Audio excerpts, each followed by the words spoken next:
Hi friends, I hope you are doing well. Today we'll talk about how to fix or how to solve the problem of Fitia app. You will go to settings. In this page you will click on apps, default apps, app settings. And above here you will search about Fitia and you will click.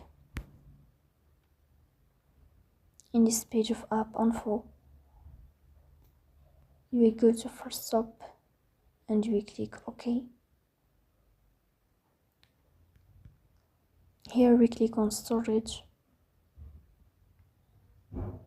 In this page of storage we click on clear cache. Here you will turn on your airplane mode and you will turn off your airplane mode again to fix that problem. So that's all. Don't forget to support us by like and subscribe. See you next time and thank you for your watching.